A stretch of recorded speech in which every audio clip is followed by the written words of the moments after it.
So let me introduce Claire. So Claire is an experienced journalist. She's an editor and a writer, and she's written over 25 books, such as the Healing Therapies Bible, The Best of Boys, Helping Your Sons with Their Teenage Years, and the one I think I might get next, which is You and Your Aging Parent. Sorry, Dad. And Balancing Their Needs. So she's the editor and mentor of Jericho Writers, and she just loves to help people learn to write. And you've written for the Times and other magazines.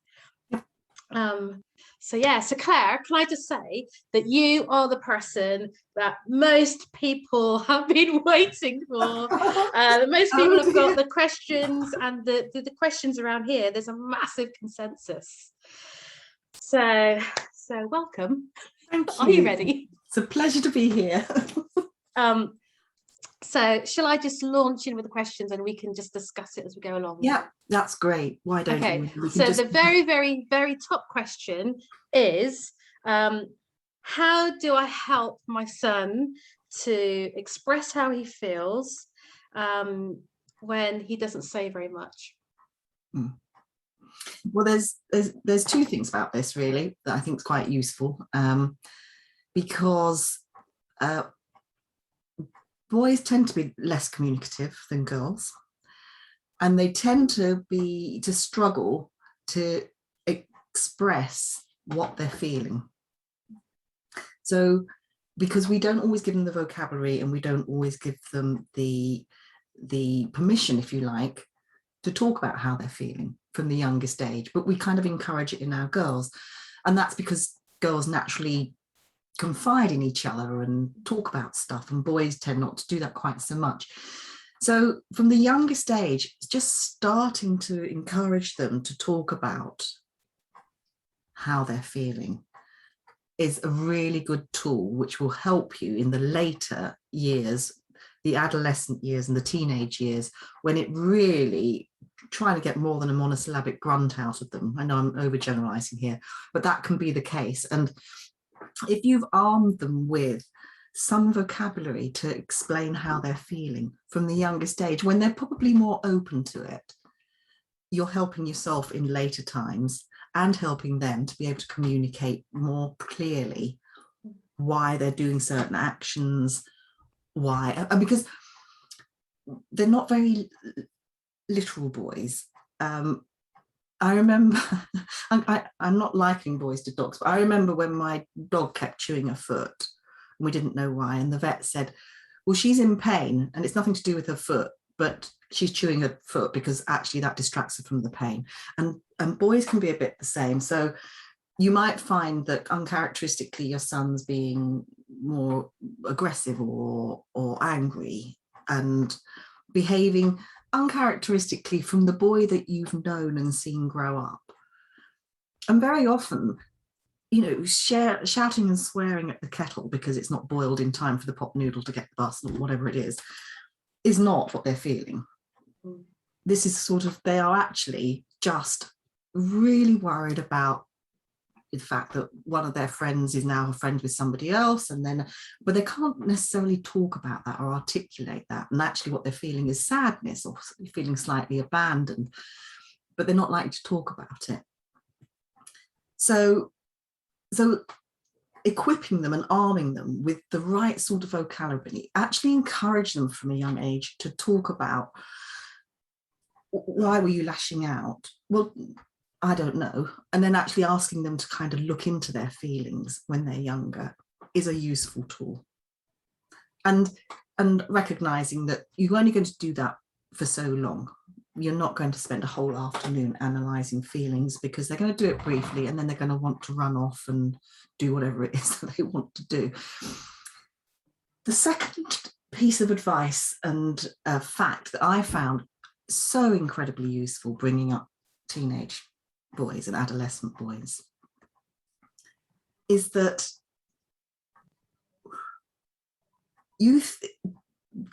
as women, we like nothing better than sitting down and having a heart-to-heart with our girlfriends and looking deep into each other's eyes and confiding and sharing and supporting each other. If you sit your teenage son down and look deep into his eyes and ask him to talk about something, it will completely freak him out. They just don't want to engage in that sort of intense mum to son chat. They're not even comfortable with dad to son chats, deep eye to eye conversations. That's because boys communicate differently from girls. So what boys tend to do, it's what's called sideways talking. So during an activity, when they're side to side, both doing the same thing or doing whatever it is, then they will talk more openly. But they do not want to talk to you if you sit them right in front of you and try and have a heart-to-heart. It's an anathema to them. So knowing that this is a good way of communicating with boys, I would find very often if I felt something was troubling them and I'd said, tell me what's wrong. And it's like, there's nothing wrong. And they didn't want to talk to me. So we've all been there. If you're sitting in the car, you've picked them up from after school or after sports practice or after music practice or whatever it is, wherever you're going to, then you're side to side. And the pressure is off and it doesn't feel so intense. And then a casual inquiry might elicit a much more honest response because you're side to side talking, out walking, standing on the touch lines of football, rugby, whatever it is that they like to watch. Again, you're not doing this intense, looking into their eyes, trying to extract information. And that's what it feels like to a boy. To a teenage boy, it feels like an interrogation. Side to side talking, you'll get much better response. That's cool. So the trick is start when they're little. Definitely start when they're little, because we don't have, many young men just don't have the vocabulary. They just don't have that. It's not that they don't have the emotional bandwidth, and that's what people assume. They think that girls are much more emotionally, and they have very often have a greater EQ because they're trained to talk about it. Boys feel things just as intensely, just as deeply, but they don't often have the vocabulary to discuss or to even identify how they're feeling. So yeah, if you can start them young, get them comfortable with it, then it puts you in good stead for when they're that bit older. Or find an activity where you could do alongside them. Yeah. I think some places are still in lockdown, so because I've got different people from around the world watching, and so they can't drive their kid to or from school at the moment. But they could. Even if you're, I don't know, even if you're cooking together in the kitchen, it doesn't matter. Even if you're watching television together on the couch, or out in the garden, or out in the garden, wherever you happen to be, it's just getting away from that. Let's sit down and have a heart to heart. Let's sit down and have a chat, which women tend to favour. We tend to love. And you know, these are all generalisations. Not all girls like to be sat down by their mother and having a heart to heart, but much better at it. But if you can find ways to, when they're just busy doing something else, introduce conversation, you're likely to get a much more honest and frank dialogue and exchange. Okay, so this leads on nicely then. So the next question is, knowing that boys communicate differently from girls, how do I show my son that I love him when he doesn't like to be touched and he doesn't look like he listens to me, he doesn't hear me what I'm saying? So like, how do I express my love for him? Yeah, the touching, the tactile stuff. He's grown out of that. He's grown out of that, but have faith. They very often come back into it. It is a phase, it is a period where, you know, because very often young boys are really tactile, really cuddly, really affectionate. And then they go through this phase where they don't want their mum touching them, showing them affection in that way. They don't want the mum fussing around them. But then once they've had that break from that, once they've established this a move away from their mothers, this finding their own identity, finding their own feet, separating slightly from the parent, then they'll come back to it. But when you're in it, it's not nice, and you do want to show them that you love them. And so you have to get a bit creative with it. You know, if you resist, if you get a bad response when you try and touch him or try and hug him, then respect that and try and back off, but find other ways. So things like cooking him his favorite meal, cooking him his favorite thing, and saying, not just expecting them to, because as women we think, well, he'll see that, he'll understand, that sometimes they're not as subtle as you might think. And so say, I know this is one of your favorites, and that's why I made it for you. I thought it would be a nice thing to do. And that is just another way of articulating your love. You know, so making gestures, finding alternatives to show your love without, and then you might be surprised. And the other thing I think is interesting is that I mean, I've got sons in their 20s, and one has just come home from an extended period abroad. And all I wanted to do was keep touching him, you know, just to reassure myself he was there, which he wasn't hugely a fan of, but understood what I was doing because he's now in his 20s. Wouldn't have been so great in his teens. But both my sons will pick me up, put me down. They'll muzzle my hair. They'll punch me on the shoulder. Hey. And, you know, I'm like, I'm a girl. I don't want but it is his way of, you know, they want that closeness, they want that affection, but they don't necessarily want to show it with a hug or a cuddle. So sometimes you have to kind of look at, the pat on the head as they go by. That is a gesture of affection. Doesn't always feel like it, but we have to kind of take what crumbs we're given during that period when they're not wanting hugs and affection, and recognize it for what it is. And sometimes, you'll just have to use closeness find closeness in a different way. If he doesn't want physical touch, lunchbox, saying, hope you have a really great day, I love you. And he might think it's really sloppy and he doesn't want anyone else to see it, obviously, but still he can't unhear it, he can't unsee it, and the message is there for him. So I think it's just different ways, and hopefully, because it is quite painful when your really loving, affectionate boy suddenly doesn't want to be loving and affectionate with you anymore, but hold on to the fact that in all probability that will return. And then during the period that it doesn't return, naturally, during the period when he's withdrawing, just find other creative ways to just reinforce that message and keep showing it. I love my nephew. I love play fighting with him because he's not going to give me a hug, but he loves to play fight. And so I sometimes I get in trouble by his dad, but anyway, because I look like I'm encouraging him. But then that leads nicely into the next question, which is how do I stop my sons? So I think there's a few people with 2 or 3 sons from breaking and crashing into things when they play fight and they don't listen when I say stop. So they're having fun. They're not doing anything. They're not getting into trouble, but they're destroying the house or the garden. I know. And there's so much vitality and energy in sons, in young men, and that's wonderful and to be celebrated. But very often you have to kind of find outlets for it. If you can find an outlet for that, as well as having you're not going to stop the play fighting. It's in them. They spar, they muck about, they knock around, and things are casualties. I think accepting that and making sure that your precious things are well out of reach and in safe places is just a practical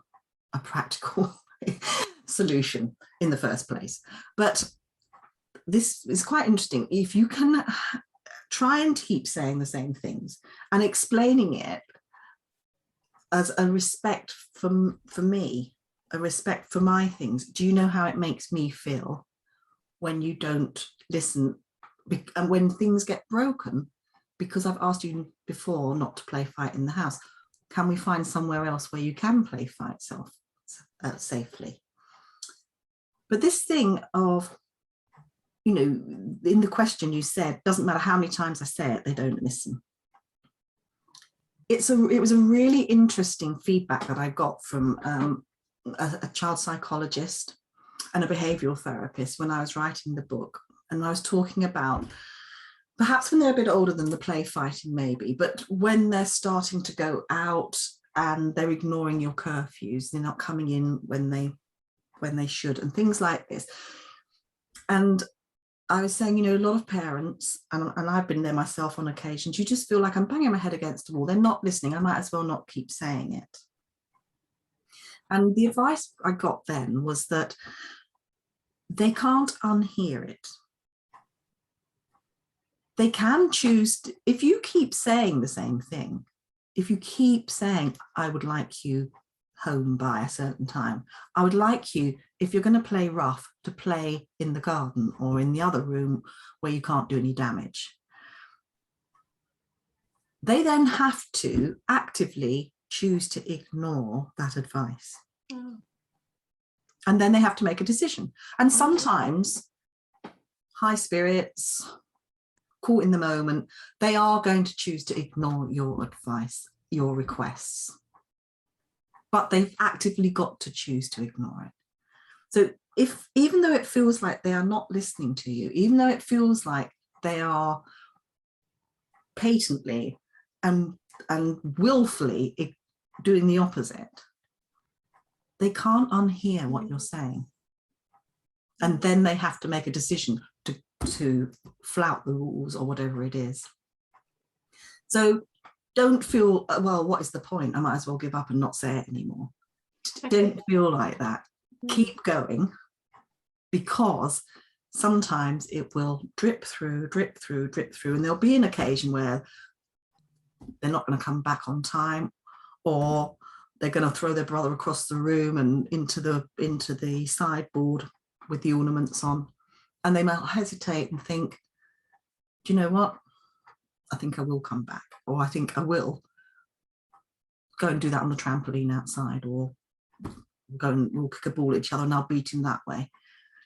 It then has to be a conscious decision. So yeah, keep at it, and just bear in mind that advice, that request is always there if you keep saying it. Yeah, because sometimes it just looks like it isn't, but you're right, it is. Yeah. And I think that, sorry, I was only going to say that I think the parents have said this, they really struggled over lockdown because they had boys in the house, their garden wasn't big enough. Actually, some of them their dads took them out to play football. That was good. But that they're okay with this a bit now, but it was really bad in lockdown. It is really hard. I mean, you know, and there's so much energy there, so much vitality that needs an outlet, and you can't suppress it. So actually finding ways, you know, sport if they're sporty, but activity in other ways if they're not sporty, just trying to find a release valve for this energy. And when you've got several sons, you know, it can get really physical. And another little tip that I think is very helpful with this, you know, not being heard, this, you know, this feeling that you're being ignored, or this feeling like you're whittering on and no one's listening, is that with boys in particular, but I think this applies to all of us, sometimes we have to think, I'll go back to the curfew thing because this is quite a good one for when they're older. You know, if you're telling them to come in at 10 or at night, and repeatedly they won't come in at 10 at night, but actually they're no longer staying out all night, they're actually coming in at 10 past 10, then sometimes that's their own little, look, I'm not doing exactly what you say. And we have to think of it as the spirit of the law rather than the letter of the law. Sometimes the things you decide to fight your battles over, if in a general way, they're observing what you've asked them to do. If they're trying not to wreck your sitting room, but they're rolling around in the kitchen or in the hall, but there's nothing to break in the hall, well, then that's the spirit of the law, isn't it? You can't, maybe expecting them to not fight or expecting them not to rough and tumble is asking too much. Or, they don't want to go in the garden because actually the grass is wet or whatever. Then we're into this territory of, in the spirit of the law, they're not doing precisely what I asked them not to do, but they're actually kind of observing it. Yeah. And then that makes everyone, then honour's even almost. We're all happy with that. Yeah. It's like an unsaid thing, isn't it? I know that you know that we both know that it's not quite right, but it's good. It's good. It's better than It's good, and then there are sometimes more important things to kind of be very insistent to the letter of the law about, and maybe that's. You mentioned something about respect. And them respecting your staff and stuff. So it says, one of the other questions was, how do I bring my son up to respect women when I'm not sure I'm always respected at home by his dad? That's a hard question. That's a really, really hard one, because there's issues there about the partner respecting the mother, which we're not going to deal with here. But I think, putting that aside, when we're talking about showing respect, you can find other ways perhaps of showing them that respecting women, respecting everyone, older people, is important, and you reinforce the messages. So you're watching something on a show, a TV show, if you're all watching it together, and someone behaves well towards a woman, you just you casually drop it into conversation that's good, that's how young men should talk to their women. That's how you should behave towards other people. And making those observations, commenting on things that you see, how nice that your mate such and such carried the shopping in for his mum. That's really a nice thing to do, and she will appreciate that. So you're not directly showing up your partner's behavior towards you as poor, but you are reinforcing the messages about what one should expect, how you should expect to be treated yourself and to treat others, with positive reinforcement. Just, you don't have to labour the point, and you don't have to bring necessarily your partner's behaviour into this, because then there could be torn loyalties and conflicting feelings. So it's much better then to look at just and don't overplay it, because they're not silly. They'll pick up if every time something nice happens, you go, oh, look, that was really good, wasn't it? That's what no, don't do that. But just occasionally those positive reinforcements about that is good behaviour. That's the behaviour we would like to see. This is what the minimum one should expect from a growing adult in an adult world. And that will not be lost on them. They'll absorb it. And then the question from the other way around, so it's from a single mum. I don't think she's the only single mum. So she is concerned that her son doesn't have a proper role model, and she's doing all by herself. She's being both mum and everything. No grandparents. There's nobody else. There's no other male role model in that life.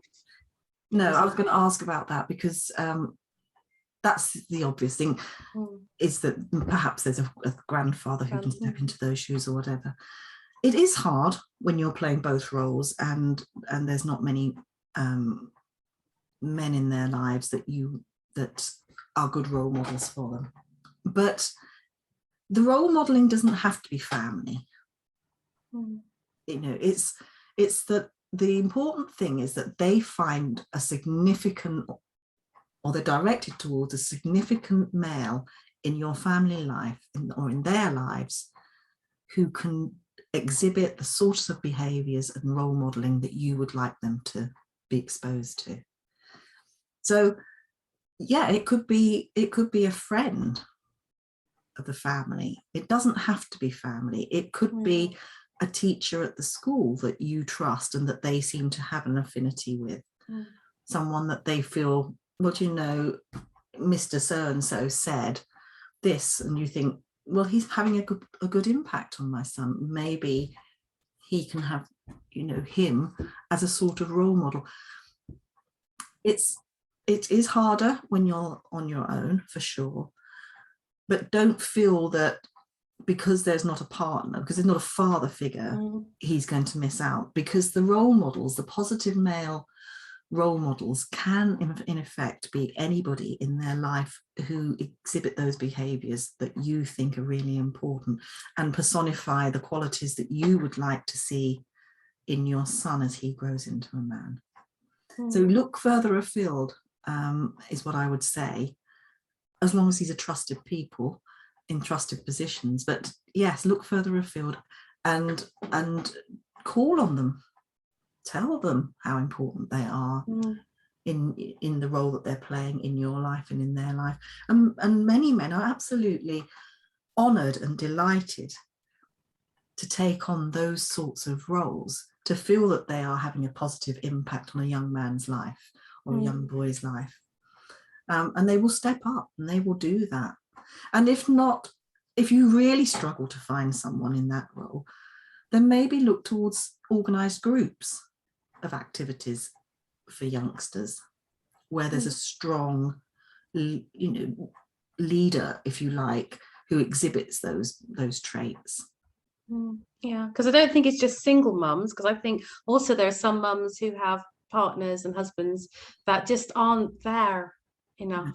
So they just, it's not about being a single mum, it's just about having somebody there consistently. Yeah, and that's right, you just go and ask, because it's an honor, it's a lovely privileged thing.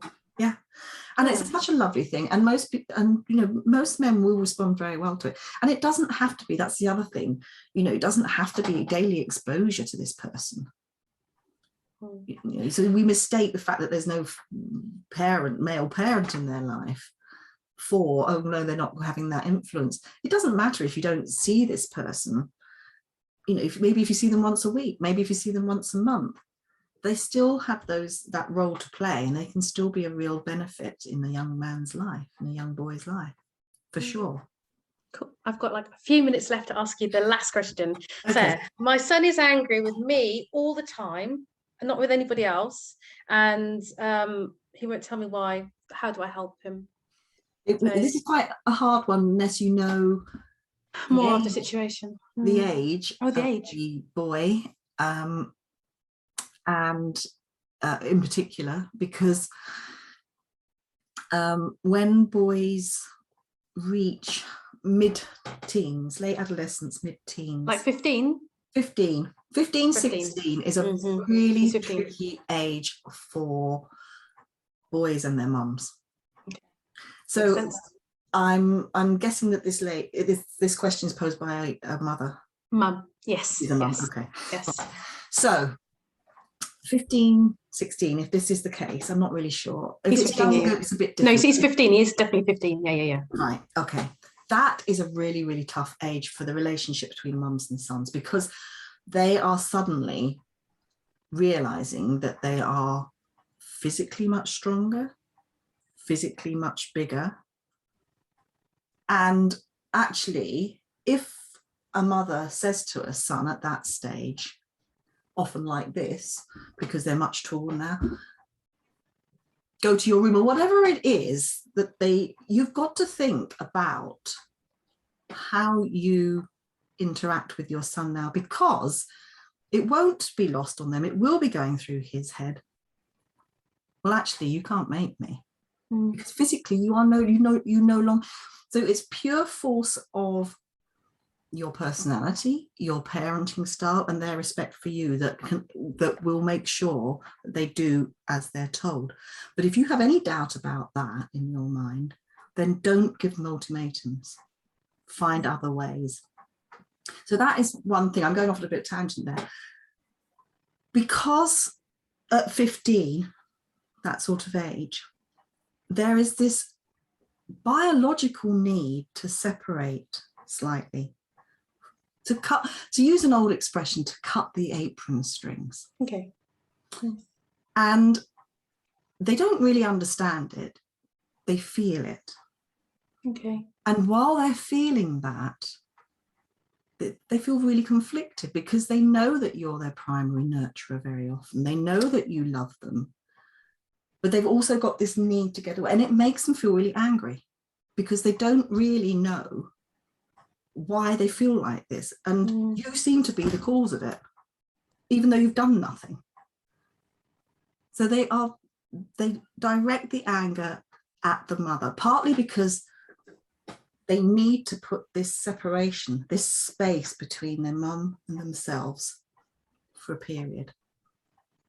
And it will. Yeah, it will I also know the son, so I feel that his mum is a safe place, and she's a softie, and so I don't think it's a bad thing. No. But it's not a nice thing. No, it's not nice when you're going through it. But they know that you are the one person where that behavior will not damage the relationship. Oh, okay. Yeah. You are the one person that they trust to forgive, even if they don't rationalize it quite like this. Instinctively, intuitively, they know that you will still love them despite this behavior. So there's two things here. There's this need to pull away and to have some independence and to stop being mothered, if you like, even though they still need it on another level. And also this, that you are going to still love them. And that causes a lot of confusion and anger in young men. But this also ties in, I know that we have to finish very quickly, that this also ties in with this business of respect. Because without engaging with that anger, without retaliating always, which is not always easy, sometimes it's very useful if it's somebody else that they trust, a grandparent, a father, if there's one, a father figure, if there's one in the household as well. But just someone who says, you shouldn't really speak to your mother like that. And that, again, they may not choose to act on it, or they may continue with the behavior, but they can't unhear it. And actually reinforcing that message that really you should have a little more respect for your mother, you shouldn't speak to her like that, is a good message for young men to hear. And on the same level, when women are communicating with them as mothers, when there's this anger, rather than getting into a row, because it will just escalate, and that's not what you want. But when things have calmed down, when he's calmer, at a later point saying, I felt really hurt when you spoke to me like that yesterday. Then you're talking about your feelings. You're not talking about the issue. You're not talking about whatever it was that he was angry about. You're explaining how his hurtful words, his anger made you feel. And again, that will register. Because there are consequences to our actions, to our anger. And it's not you have to learn that throughout life, don't you? Yeah. Thank you, Claire. Thank you, Claire, so much. You're very welcome. It's an absolute pleasure. You've answered most of my questions, which is brilliant. Yeah, there's your book. Yay. That is the best of boys. Thank you. Have a good day. And I'll see you another time. Lovely to talk to you. Carry on doing the great work, Esther. Thank you. Bye. Bye.